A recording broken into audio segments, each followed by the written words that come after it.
Hello, everyone, and welcome to another episode of the Addiction Help Podcast, where we talk about the latest in sports news and entertainment as it pertains to addiction recovery, and mental health. I am Dan Hauser. That is Jessica Miller. We are your hosts, as always. And Jess, welcome to another week of the podcast. Hello. Glad to be here again.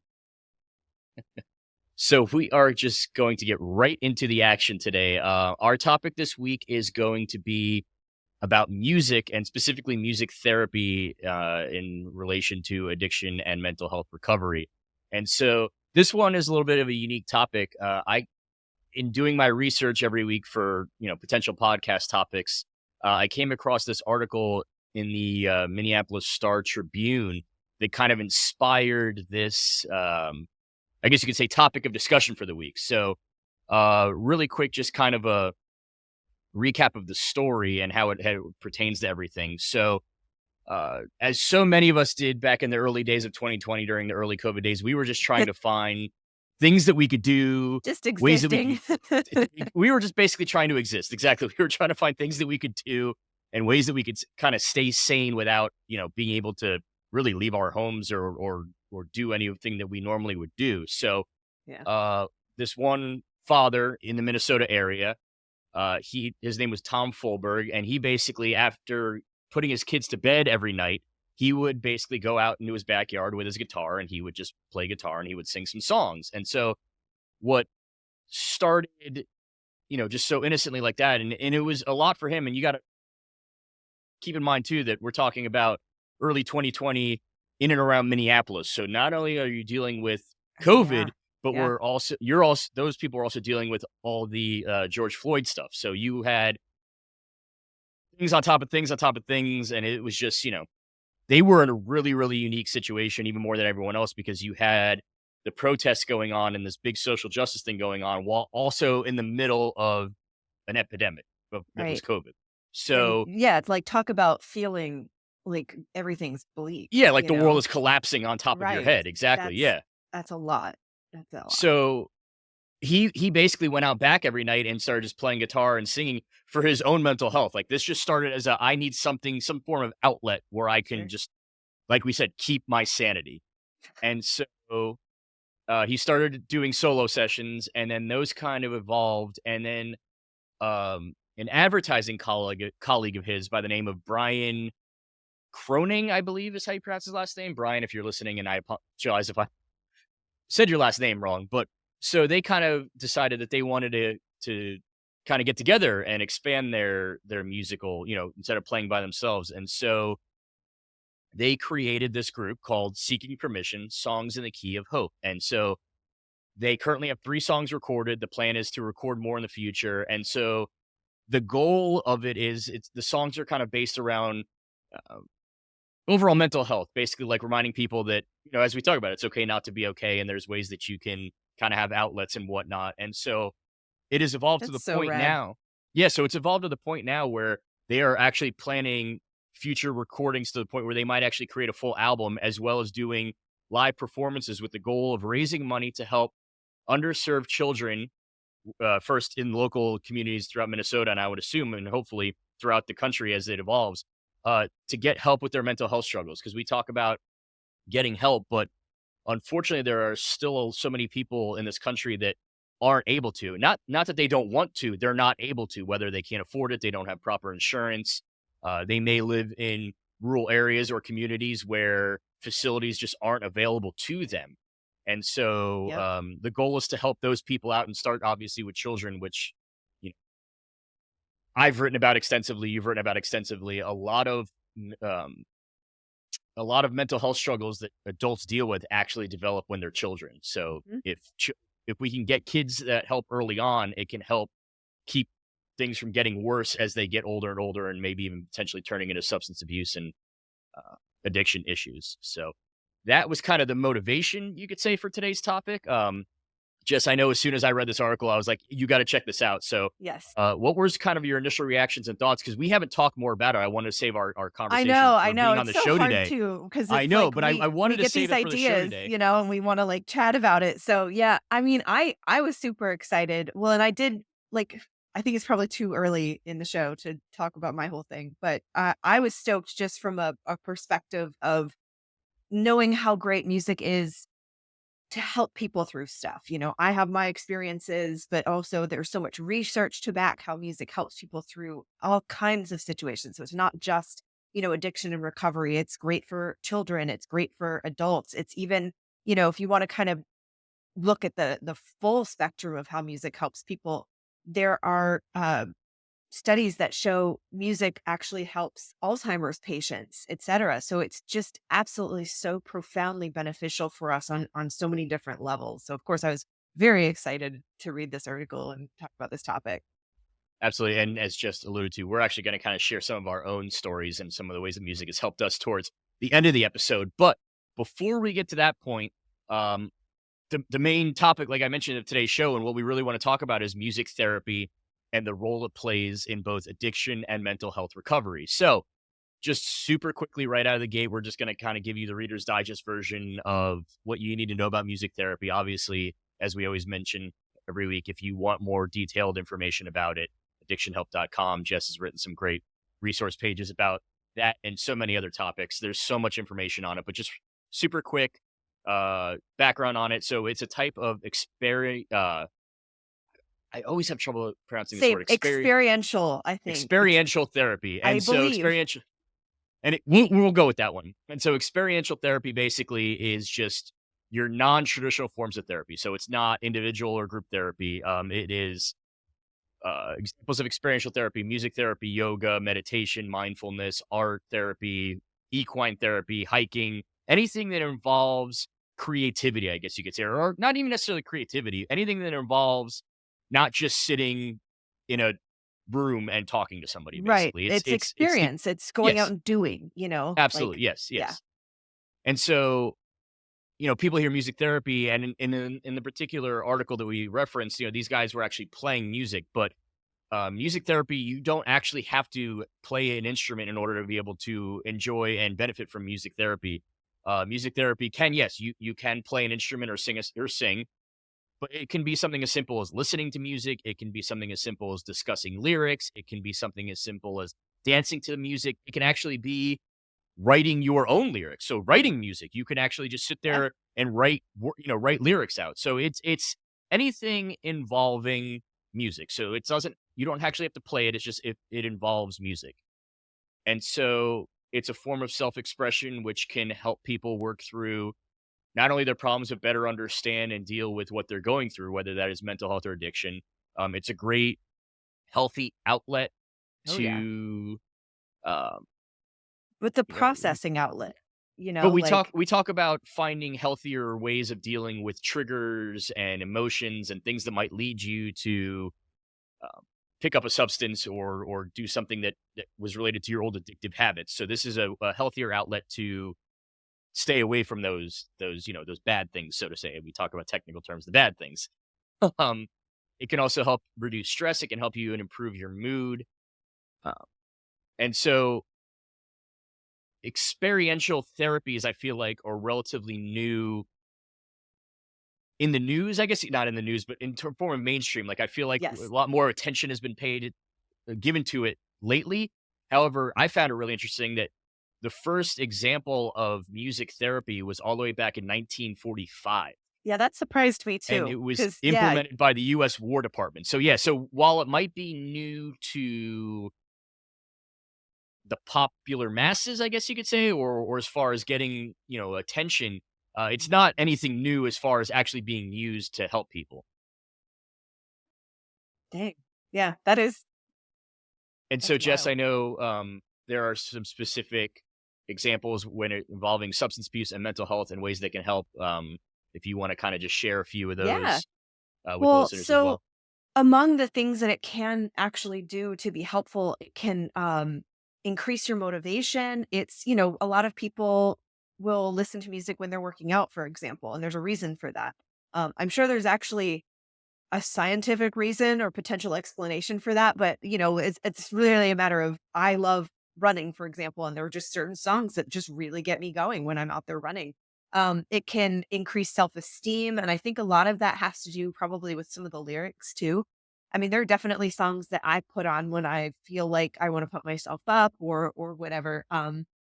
But also, because there's such a wide range of music, music can reduce your muscle tension, it can decrease your anxiety, lower stress, improve self awareness, and even strengthen your coping skills, which to me is wild. And it's like, they have studies that show how that same part of your brain that enjoys music can also be impacted, or can the music itself can impact your ability to self-manage and self-cope, which I think is absolutely fascinating. I know that research is still kind of ongoing in that area. So, right, like music, it's kind of a cliche to say, if I'm upset, I'm going to go listen to some sad music, or if I'm angry, I'm going to listen to some angry music. I want to get pumped up, I listen to music, but like, it is really connected to our brains in that way, and that's, it's an excellent tool for a reason. Yeah, absolutely. And it just, I think that music is powerful beyond just for mental health reasons or to help with Mhm. addiction therapy. Like, you don't, you, this is going to sound weird. You don't really need a reason to allow music to kind of inspire you or take over or uh, make you feel certain ways. Like, yeah, it's True. absolutely fantastic that it can be used in those therapeutic ways, but I think it can just be used as almost like a natural form of therapy just on a daily basis. Like, it Mhm. doesn't have to be a reason or a motivation behind it. You can just get lost in music just to enjoy the experience of it. I listen to so much music. Actually, you know how they do the Spotify Wrapped at the end of the year? Mine is always, like, stupidly high for how many minutes. It's in, like, the 30, it was like 39,000 minutes or something, like, ridiculous, and we have one friend in our friend group that she actually always beats everyone up, but I was close to her this year, just because it's something that I have on constantly if I'm cooking. Literally, before we started recording, I was working here in the office, and I had to turn it off because it's just always on for me. Yeah, and we've seen so many examples in just in the addiction and mental health world where it's so many different things work for different people, and so this is just another example of something that may not be conventional, you could say, or maybe a little bit different that can be so powerful and it can be so useful, especially if it's something that kind of clicks with you. Like we talk about all the time, like whatever works for you, run with it. So if music maybe is something you haven't tried yet, or it's something that you enjoy listening to music, you enjoy playing music, see if there's something more to it. See if Yeah. there's something that can actually be a therapeutic benefit as well as just enjoyment. I mean, if you can find something that you enjoy doing that can also benefit you, whether it's physically, mentally, or all of the above, like that's a home run. That's like the perfect scenario. Yeah, heck yeah. And actually, there's a note here that even points out, they have music centric rehab facilities. Dan, I think you actually did more research into the specifics behind that. But like, we talk about on the website, going to samsha.com, find things near you, look at different therapy programs and see what's offered at different rehabs and different levels of rehab. And, music therapy is often noted. So what did you actually find? Yeah, so down here where I'm located in South Florida, there's actually a specific rehab facility called Recovery Unplugged, and as the name would imply, they are very, very music centric. So they incorporate music or music therapy into pretty much all of their therapy sessions, activities, group meetings, group sessions, and anything. It's there's a everything has a music undertone or a music theme to it, and so Cool. um, yeah, you mentioned it. Whatever works for you. Not everything works for everyone, but if music's something that works for you, there's absolutely resources and places out there where you can use music, to your advantage to help you, whether it be mentally or with substance abuse or both, or whatever it is. Yeah, I mean, I can relate. Well, you you set us Segue. up there. So I We're know so good at those. we both have some stories, obviously, about how music has kind of helped us, but Jess, yours is incredibly powerful. So if you wouldn't mind kind of sharing it Yeah. with us. It's quite the story. So, okay, well, for me, at this point, if you guys have been listening to the podcast for a while, you know that I had a drinking problem. In 2020, I would say was when it got really bad, but I was definitely in and out of bad drinking habits before that, and that was where everything culminated. And then after that, and this is something I haven't really talked about on the show because I haven't wanted to dip my toe into it. It can be controversial, but we're just going to go there today. Um, I discovered kratom in like 2017, maybe 20, I don't know. Anyway, it's highly controversial. We're not going to get into that today. Internet, do not come, do not come for me, internet. Okay. um, we're not getting into the details today. Just know that for me as an individual, I struggled with drinking it in a way that was healthy and good for me. So I experienced a lot of side effects, and this was after drinking a lot of alcohol in 2020. And this is the other thing that I allude to that I got addicted to. Um, and when I quit, it sucked. I relapsed last year, actually, and it was actually Chris, our Chris, that called me out on it. He noticed I was acting very differently, and um, I've been trying to practice radical honesty for the last couple of years, and I just told him, "Yep, I relapsed. I've been drinking it a lot, and one of the ways it affected me is I'd be up for 48 hours, I'd sleep for 24 hours. It's just really bad." Again, do not come for me, internet. We're not getting into the pros and cons, etc. Please don't fight me. But for me personally, it was really bad. And in October of last year, I quit cold Real quick, turkey. you say real Yes, quick, sorry. You said internet don't comfort her, and I agree with her. However, if you would like to share your story about how it might have true. affected you, we're more than happy to hear that. Just Yes, don't yes, just we like to speak in a non-confrontational way. That's all. So, yes. There are if you'd like people. to share your story, maybe it worked differently for Yes, you, please do so, but do it constructively and kindly, and don't just go, please don't guns be mad blazing. at me Yeah. Anyway, sorry. I because just wanted to it's. get that out there. Thank you, Dan. It's one of those things that it's still very new. The reality is there is still a lot of research that needs to be done. There's a lot that's misunderstood about it. There's a lot of miseducation that circulates. I am not hating on it. I'm not condoning, I'm not condemning. That's sort of my MO. For me personally, it is not a good thing. It's like, people who are alcoholics that say, listen, I'm not trying to get bars shut down. I just know that I cannot consume it. And here are the problems I had with it. This is where we're at. Okay. So moving forward, when I quit, I did quit cold turkey. I was in touch with an addiction doctor to make sure that that was safe to do so. And it is. But he did tell me, like, buckle up. It's going to suck. And I thought, like, how bad could it be? It wasn't super bad last time. And it was honestly, it was awful. Um, I did go through acute withdrawals for about 3 weeks, and then I experienced post-acute withdrawals. So mood swings, restless leg, really bad, and really, really bad insomnia from October of last year until about the end of January this year. It sucked a lot. And during this time, I discovered a song because, like we talked about earlier today, I'm always listening to music. And one of the things I like to do on Spotify is after my playlist, it'll play similar songs or recommended songs. Or now you can like enhance your playlist. So it was a song I hadn't heard before. And it's called Good and Red by The Midnight. And I'm not going to sing it to you guys, so don't ask. But the premise of the chorus is basically for me, it was just the right song, the right lyrics at the right time that really empowered me at a time that physically I felt worse than I have in my entire life. And it was really hard. It really sucked.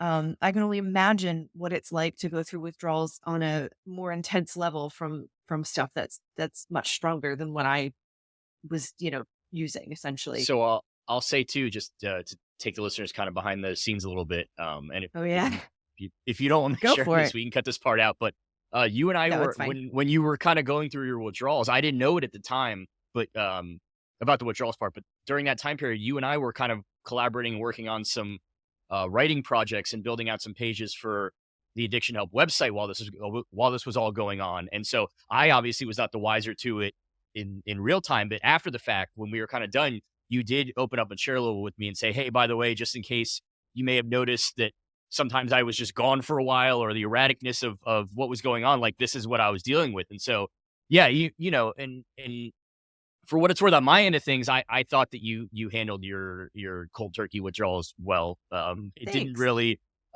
impact, stuff on my end. But yeah, no, but I remember when you told me that, and I was like, wow, and then you kind of shared with me some of what you were going through and what you had experienced. And I was like, yeah, no part of that sounds fun, no part of that sounds enjoyable, and no part of that sounds like anything that I want to ever experience. So yeah, No, it sorry. was a I bad just wanted to, time. because like for my end of things, it was just like I had no idea at the time, and you and I were like actively working on projects, and I would have had no idea, and you were like, yeah, Yep. this is what was going on. So, Yep. I'm and a it quick just liar, I goes to guess. show. Well, no, it just goes to show, we've talked about it before, that addiction and struggling and going through these things looks different to different people. In your case, you were able to still relatively function normally while you were going through it, Yes. where some I people could it keep up the basically mask for a and while. for some Like, people basically like makes them not be able to function at all. So I guess I just kind of wanted to share it because it's important to remind people that everyone, whether internally or externally, shows it differently. So like there true. might not be there might not be like obvious signs, but you were still going through and experiencing those withdrawals. True. And I think it's also, it really helped me reevaluate how I see addiction as well, because like we've talked about here before, I've always been kind of a goody goody. I'm too afraid to really experiment. I don't really enjoy the feeling of like getting high or whatever. It's just like I've never really tried anything because I don't want to. It freaks me out. And so for me to be the person that's going through pretty significant withdrawal symptoms, that really opened my eyes to what, a lot of people in this country have experienced with, namely opioid withdrawal, which is similar to the type of withdrawals I was going through. Um, because again, a lot of people are taking medications to deal with pain or to, after a surgery, et cetera. And so they think they're taking something the right way and are trying to do it the right way. They're not doing it to like get high or to party or whatever, same as me. And then you look back and you go, "Oh no, this has gotten wildly out of control.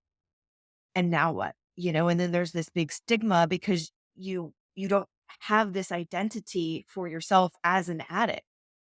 So that's very scary and that's very difficult. And I can also see how, people will stay in denial because I kind of was too. I was thinking, I'm not doing this to get, messed up or anything. It's just originally it started out as an alternative to like anxiety medication. I thought I was doing something smart. I learned that it's not good for me and my brain. Anyway, all of this to get back to the music topic. It was a really rough time, physically, mentally, emotionally, and that song, for whatever reason, it just really, really touched me. And the premise is basically, kill your demons, kill them dead, and if you make it out alive, you look good in red. Like you're, this imagery of this person slaying all their inner demons, and if you make it out, hold your head up high because you know, hard out here. And I love that. So I think maybe we'll try to like link the song or whatnot in the description below if you guys want to check it out. But that's my song. And I feel like everyone kind of has music or a song or something that like in a dark time, it just finds you. And for me, that was mine. So that's it. So I don't have a specific song. Mine is more of a band as a whole. Um, for listeners who are, I should say, for those of you that watch the podcast, you may have noticed last week and in previous weeks some Grateful Dead theme things that I might have been wearing. So for me, I'm not your typical quintessential Deadhead. I did not grow up listening to the Grateful Dead. I did not. Well, short of just what they're the same three songs that would basically play on the radio all the time. But I wasn't, deep going into their deep tracks or listening to full albums from them or whatnot.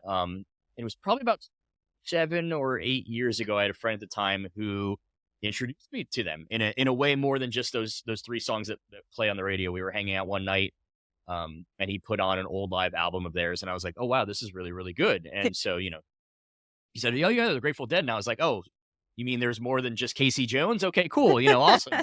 Um, and so I started getting into them and listening to them more. So I guess I'm a late in life deadhead because now I'm super like obsessed with them. You can't see it here, but I've got Grateful Dead thing hanging from my wall here. I've got the hats, I've got the shirts.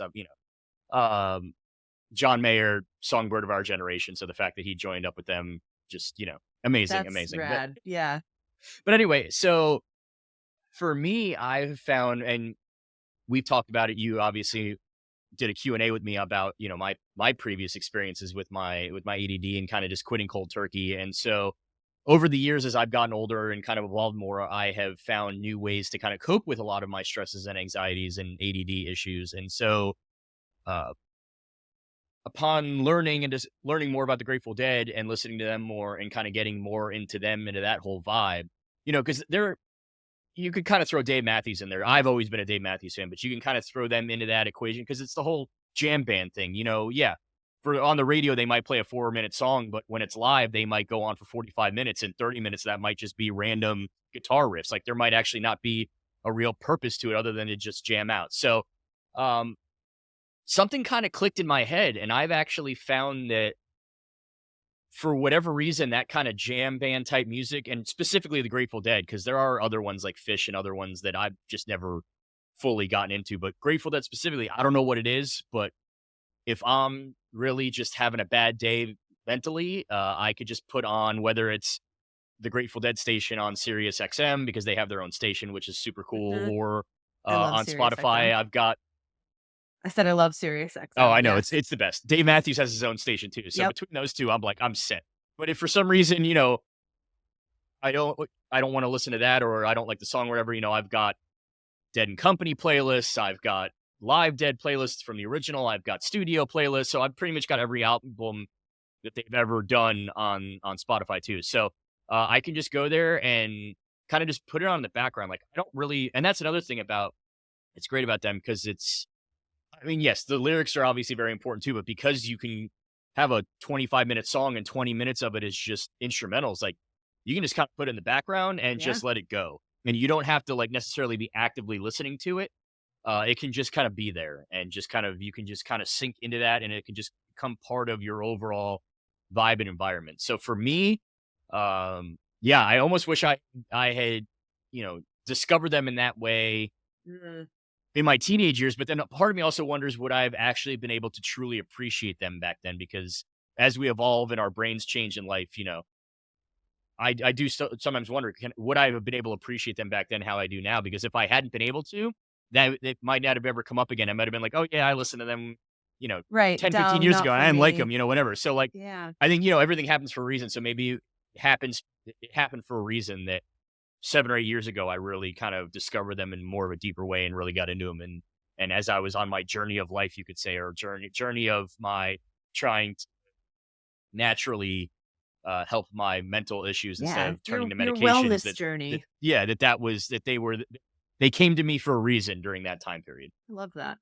That's kind of how I felt about that song from the Midnight. Like throughout my 37 years on this planet, I have found, many different songs that really touched me at different times, really helped me through different things. And so, I have absolutely a long list of them, but this one in particular just, I don't know, man, just really profoundly impacted me. And so it goes back to everything we've said about, recovery and music. Like it's there for a reason. I'm sure anybody listening has already thought of a time where they're like, yep, I was going through a bad time. And it was either a song, a band, or something that you're like, yep, I can relate. It was this song for me, you know? And we can tease this for a future project because we're absolutely going to do something with this based off Yeah, of that story you told. But unfortunately, it wasn't able to happen for this particular episode. But Jess, we'll get there.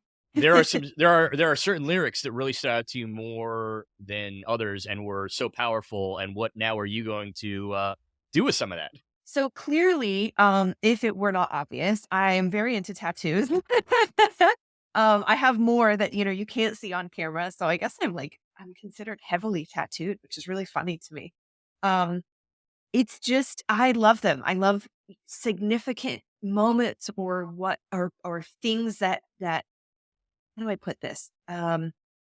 It's basically like being able to carry art of things that are very, very important to me, carry them with me at all times. And so, long story short, my original tattoo artist, because I have, the work of a few people represented here, my original tattoo artist is seeing me in a couple of weeks for basically a piece memorializing my overcoming my struggles of the last couple of years, not just I'm not getting entirely sober because I may have a drink once in a while, like a beer or something. But really that wellness journey, that health journey, that overcoming grief from losing my grandmother and getting to a good place, in my mental health. And so we have a couple of design ideas that we're working on. And I really do like to tell artists, like, here's the theme, just draw whatever you want. Um, I love They are his the style. professionals So after all, right? exactly. Like if you like an artist's style, I explained the song to him and I explained, particularly the chorus that visual that imagery, right, of like being covered in the blood of the demons that you slayed to get to where you're at. I just think that's like, first of all, that's so metal. But also I think that's a really great design idea. And so he ended up saying, I didn't know this, but he's like, yeah, the midnight are actually really near and dear to my heart as well. So he's taken some time to come up with the design. So I don't know what it's going to look like. We're still trying to pin down an exact date to do this, but I will show you guys once I have it. I will happily share. I It was just won't gonna be say, anywhere inappropriate. stay tuned for the listeners because we're definitely going to be doing something with that. Yeah, What it is yet, we'll see, but there will definitely be something some interactive. There'll be some content coming from that, Yeah. visual and audio content. We're gonna come up with a cool little project for that, so we can involve all you guys with it because you've been on this journey with us so far. So why exclude you all now? So Yeah. a little tease for something coming up in the future. Like we said, we thought we were gonna have something today for you, but we have obviously that amazing story, and we will have something super cool down the line for that with involving that tattoo experience for this. Yep. Jess, before we get out of here, any kind of parting thoughts, whether it's about the article, music therapy as a whole, kind of anything we've discussed today? I think that's it. Honestly, music is rad. You know, it's it is Music such is a rad, folks. Like you said, yep. we get technical on the show. TM. Music is Music rad. is TM. rad. It truly, it's such a human experience, and regardless of the type of music that you like or what really speaks to you, whether it's Dave Matthews Band or metal or Enya, love Enya. I know my mom is listening, and she's probably going like, "Oh my god, me too." But really, whatever it is that floats your boat, music wise, that's overall, it's such a human experience for us to That's have something that super. thing That's we something. understand. That's something super important you just brought up. The type of music, the genre of music, what it is, that's irrelevant. Like Yeah. whether it's rap, hip hop, R&B, classical music, jazz, Grateful Dead, metal, Polka. rock, anything doesn't matter. ABBA or what was the one you said? Sorry, that your mom likes Polka. to, or that too. Doesn't matter. The type of music doesn't matter. Just whatever connects with you. That's Yep. the only thing that matters. It's what connects with you. It doesn't matter what it is or how it connects. It's just the matter of connecting. Yep. Heck yeah. And also, if you guys have a particular song or a particular experience involving music that you would like to share with us, please drop a comment. Whether it's just, hey, this is the song that I really like, this is the band I really like, or hey, this was my experience with a certain song. Please, we would love to hear it from you. Sometimes I love to hear from it because just so I don't think that we're crazy. So sometimes it's nice to get other people saying, Yeah, "No, no, no, I'm the same way." Yeah, yeah. So, but also it's just it's nice to hear inspirational stories. It's nice to get new song ideas because, quite frankly, yeah, there's so much music out there that I haven't even had a chance to scratch the surface on. So if you come to me and say, "Hey, listen, you should listen to this song," I will absolutely give it a try. Maybe it'll be something that similar to my story with the Grateful Dead. Maybe it'll be something that'll take me down a path of awesomeness or a new path of a musical journey. So please share with us any songs that have been particular meaningful or powerful to you. definitely. But on that note, that will do it for this week. A little bit of a shorter show this week. We got right to the action. So uh, I am Dan. That is Jess. As always, thank you so much for listening to us today. And please like, subscribe, rate, review. If you like what you've heard, like I said, please share with us your stories, your music, your inspiration. And always, it is okay not to be okay. And it's okay to accept that you're not okay. And if you or a loved one is struggling, whether it's substance abuse, addiction, mental health, help is available. There are people out there that want to help you. Even if you don't think there are people that are out there, trust us, there are people out there that want to help you. Findtreatment.gov is a great place to find treatment options in your area. The Substance Abuse and Mental Health Services Administration has a toll-free helpline that is manned at all times. You do not have to punch 15 numbers to get to somebody. As soon as you call, someone will answer on the other end of that line and talk to you and help you out with anything you may need. That number is 1-800-662-4357. That is 1-800-662-4357. And of course, addictionhelp.com, where you can find all the great work that Jess continually does over there with all her fantastic technical terms and all her great resource pages. We hope you guys enjoyed the show this week. We hope you guys enjoyed the little music theme that we did. And we will talk to you guys next week. Have a great week, everybody. See you later. Bye.